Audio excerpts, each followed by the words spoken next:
ओम स्वास्ति।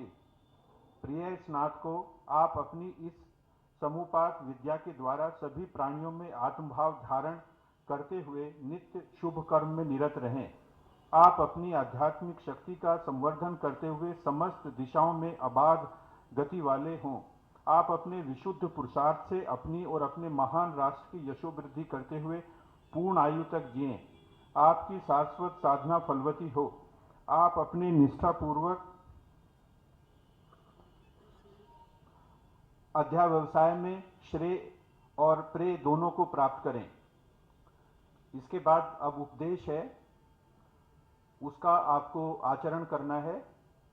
सच बोलना है, धर्म का आचरण करना है, सावधानी पूर्वक स्वाध्याय करते रहना है, यथाशक्ति धन से विद्यापीठ की सेवा करनी है और लोक सेवा के लिए प्रजा संतति के पालन पोषण में सावधान रहना है। सत्य, धर्म और कुशलता के मार्ग पर मत छोड़ना। अपनी स्वार्थ सिद्धि के लिए धर्म मार्ग से कभी भी मत हटना। माता पिता, गुरु और अतिथि की सेवा करना। जो श्रेष्ठ कार्य है उसी का आचरण करना। हमारे जो अच्छे आचरण हैं उन्हीं का अनुकरण करना, बुरों का नहीं। श्रद्धा और विवेक पूर्वक प्रत्येक दशा में दान देना।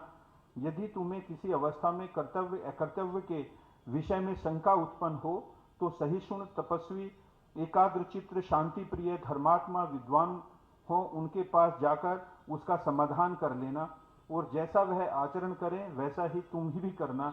यही अंतिम आदेश है, उपदेश है। यही वेदों का रहस्य है और सार है। इसी की उपासना करना है, इसी में तुम्हारा कल्याण होगा। अब कुलाधिपति महोदया से अनुरोध है कि वे समावर्तन संस्कार में संस्कारित विभिन्न संकायों के सभी डीलिट, पीएचडी, स्नातकोत्तर और स्नातक उपाधियों के योग्य स्नातकों को उपाधि प्राप्त किए जाने की घोषणा करें। आज से आप सभी इस विद्यापीठ के डीलिट, पीएचडी, स्नातकोत्तर एवं स्नातक उपाधि प्राप्त स्नातक हुए। माननीय राष्ट्रपति जी से वर्ष 2023 में उत्तीर्ण स्नातक स्तर के 65,089 तथा परा स्नातक स्तर के 12,529 कुल 77,692 उपाधियों को डिजी लॉकर में अपलोड किए जाने हेतु प्रक्रिया के शुभारंभ करने का निवेदन करती हूँ।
अब माननीय राष्ट्रपति जी, माननीय कुलाधिपति महोदया द्वारा विभिन्न संकायों के स्नातकोत्तर एवं स्नातकोत्तर कक्षा में वर्ष 2023 की परीक्षा में सर्वोच्च अंक प्राप्त करने वाले 14 परीक्षार्थियों एवं 2 उत्कृष्ट खिलाड़ियों को स्वर्ण पदक प्रदान किया जाएगा।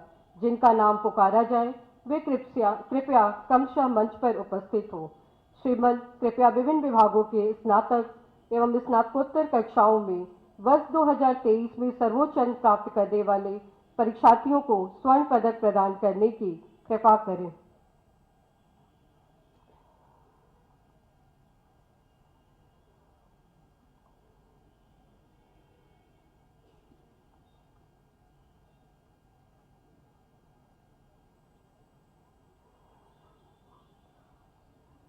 शिखा बीए संस्कृत में सर्वोच्च अंक प्रदान करने हेतु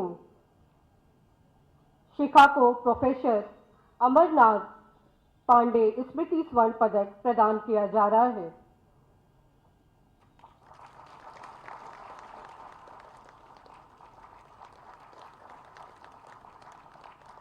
संजना उपाध्याय एलएलबी में सर्वोच्च अंक प्राप्त करने हेतु कृष्ण वासुदेव स्मृति स्वर्ण पदक प्रदान किया जा रहा है।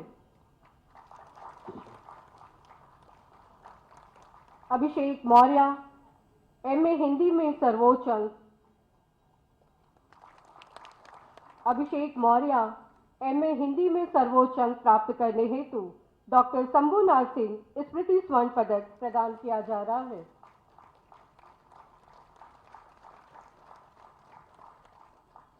कुमारी नैना एमए हिंदी में सर्वोच्च अंक प्राप्त करने हेतु डॉक्टर शंभुनाथ सिंह स्मृति स्वर्ण पदक प्रदान किया जा रहा है।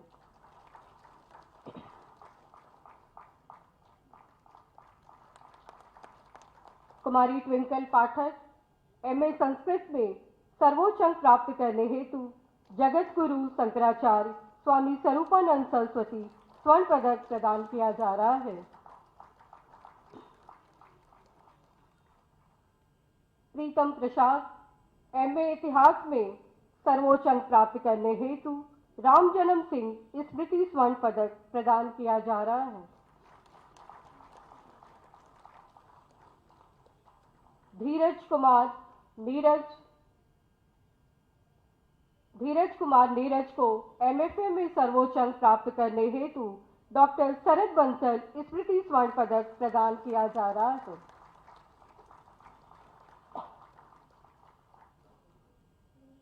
संस्कृता सिंह एमए अर्थशास्त्र में सर्वोच्च अंक प्राप्त करने हेतु प्रोफेसर दूधनाथ चतुर्वेदी स्मृति स्वर्ण पदक प्रदान किया जा रहा है।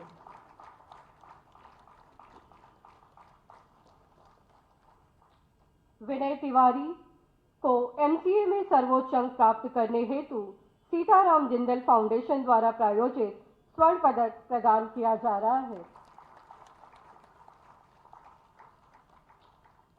सुनंदा यति एमबीए में सर्वोच्च अंक प्राप्त करने हेतु सीताराम जिंदल फाउंडेशन द्वारा प्रायोजित स्वर्ण पदक प्रदान किया जा रहा है।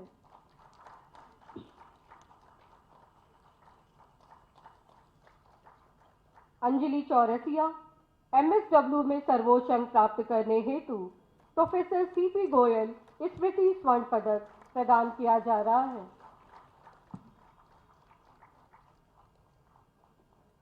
मनीषा मौर्य स्नातकोत्तर कक्षा में सर्वोच्च अंक प्राप्त करने हेतु डॉक्टर विभूति नारायण सिंह स्मृति स्वर्ण पदक प्रदान किया जा रहा है।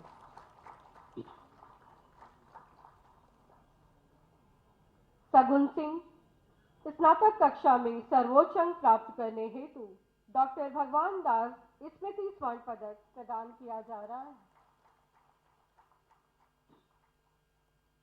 आयुषी तिवारी एमए पत्रकारिता एवं जनसंचार में सर्वोच्च अंक प्राप्त करने हेतु श्री अतुल महेश्वरी स्मृति स्वर्ण पदक प्रदान किया जा रहा है। सिद्धांत सेठ अखिल भारतीय अंतर्राष्ट्रीय विश्वविद्यालय वेट लिफ्टिंग प्रतियोगिता में उत्कृष्ट खिलाड़ी के रूप में स्वर्ण पदक प्रदान किया जा रहा है।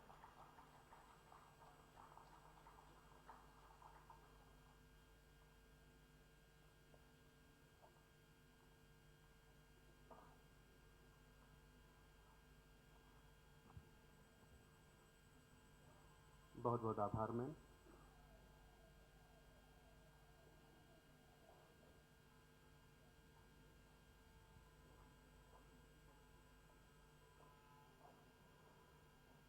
महात्मा गांधी काशी विद्यापीठ के 45वें दीक्षांत समारोह में दीक्षांत उद्बोधन हेतु मैं माननीय कुलाधिपति जी से सादर अनुरोध करता हूं।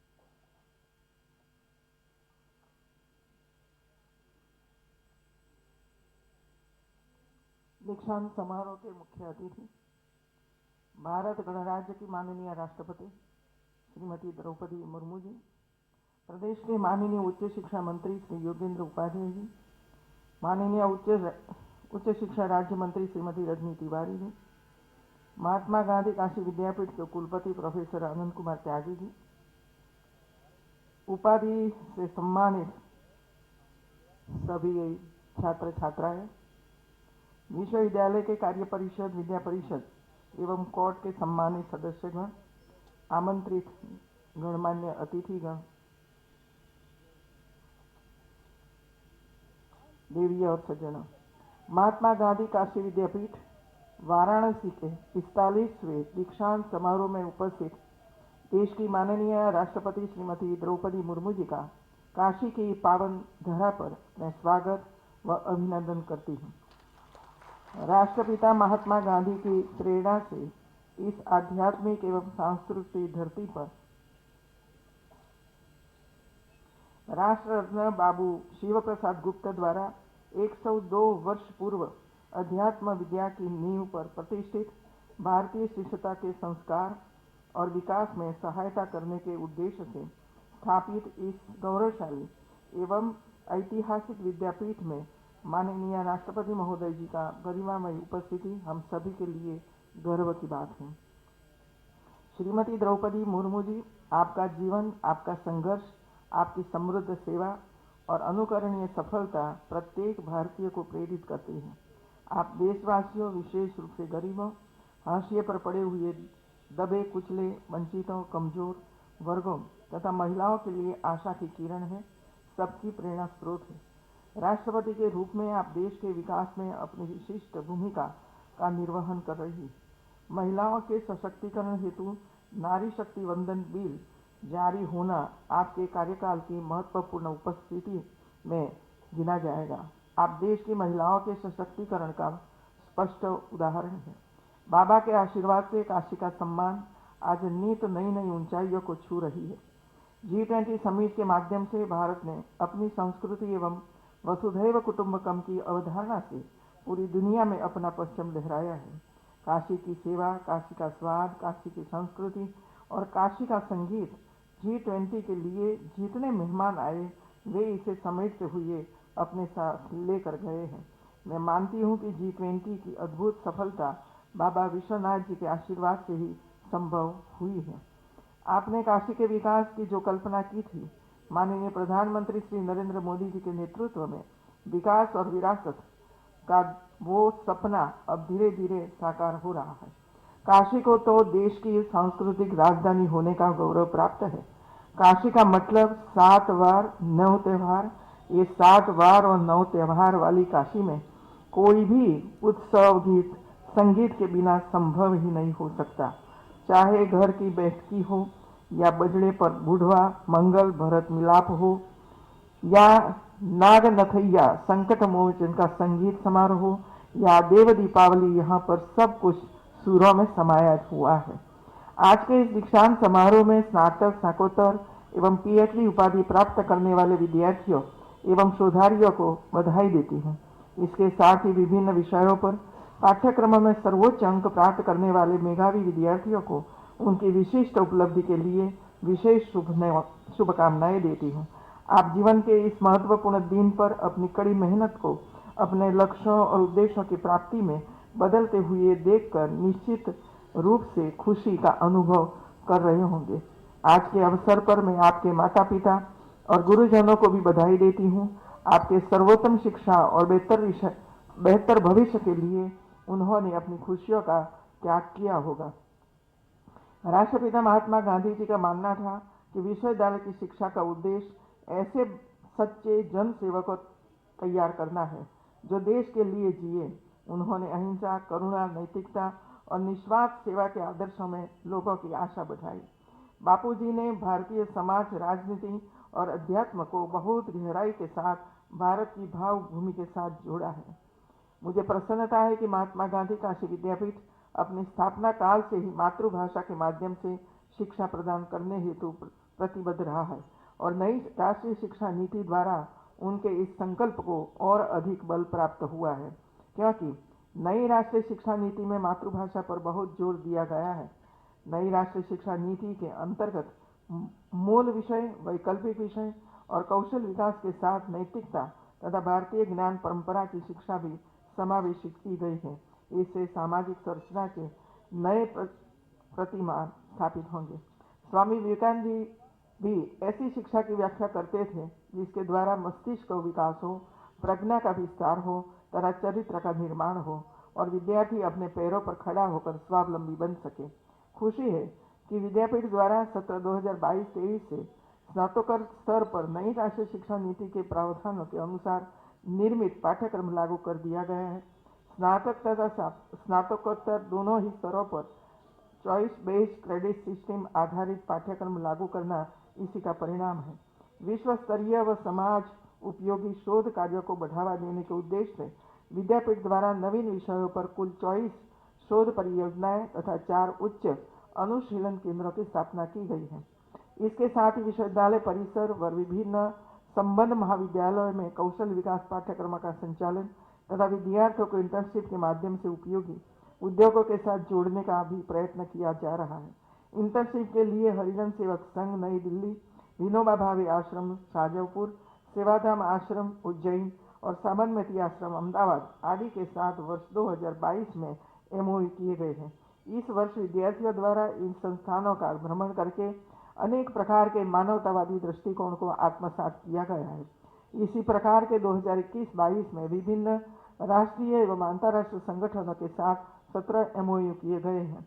मुझे बताया गया कि विद्यापीठ द्वारा विगत वर्ष में कैंपस प्लेसमेंट के लिए अनेक अभिनव प्रयास किए हैं। विद्यार्थियों को कौशल प्रशिक्षण, रोजगार के प्रति जागरूकता कार्यक्रम आदि के माध्यम से विश्वविद्यालय परिसर में रोजगार उन्मुखता व व्यावसायिकता हेतु एक वातावरण निर्मित हुआ है, जिससे विद्यार्थियों में रोजगार प्राप्त करने की उत्सुकता बढ़ी है। इसी का परिणाम है कि परंपरागत स्नातक व स्नातकोत्तर विद्यार्थियों को भी कैंपस चयन के माध्यम से रोजगार के अवसर प्राप्त हो रहे हैं। युवाओं के रूप में आप देश की अर्थव्यवस्था और विकास के चालक बनने जा रहे हैं, लेकिन इससे भी अधिक हमारे युवाओं को दुनिया के कई देशों में महत्वपूर्ण भूमिका निभाने के लिए बुलाया जाएगा, जहां आबादी बूढ़ी हो रही होगी। इसलिए हमें अपने युवाओं को शिक्षा, कौशल और मूल्यों के माध्यम से उत्पादक मानव संसाधन के रूप में परिवर्तित करना है। नव प्रवर्तन के क्षेत्र में भारत का योगदान सदैव उल्लेखनीय रहा है। एक समय था जब हम जीवन के अनेक क्षेत्रों में अग्रणी थे। भारतीय गणितज्ञ भास्कराचार्य को मध्यकालीन भारत का सबसे महान गणितज्ञ माना जाता था। उनका जन्म 22वीं सदी में हुआ था और वे महाराष्ट्र में रहते थे। वही ही थे जिन्होंने सबसे पहले पृथ्वी द्वारा